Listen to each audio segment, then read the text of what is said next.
realization a couple of years ago that I think that the Holocaust will be forgotten. I know that sounds very strange, it sounds very bizarre, especially sitting over here in this room at the beginning of Holocaust Education Week. So many people over here interested in the Holocaust, interested in Holocaust education. We're talking about trips to Poland. What could be further from the truth than the Holocaust will be forgotten?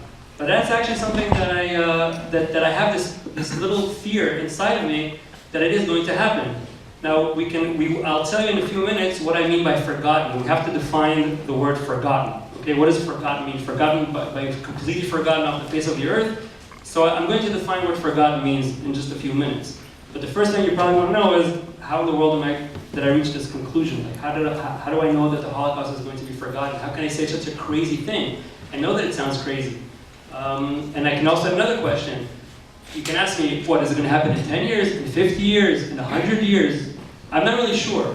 But I do know that a few generations, let's say a few generations from now, I really think that to some extent the Holocaust will be forgotten. Now, how do I know this? The reason I think, by the way, I may be completely wrong. I should say that. You could ask me, how do you know? I don't know. I really don't know.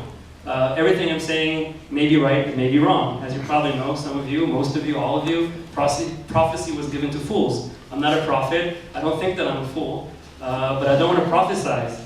But I'm just saying this is a thought that I'm having, and I'm going to tell you why I think this is going to happen. And then I'm going to try and see if we can address this problem that is really bugging me, as I said, for the past 2 or 3 years. So why do I think that the Holocaust will be forgotten? Because I look at history. And I look at the history of the Jewish people, I look at the history of the world, and I majored in history for my bachelor's, and quite a few things happened in the history of the Jewish people and in the history of the world, of other cultures, other places, other countries in the world, that I wondered today how much we actually remember these things.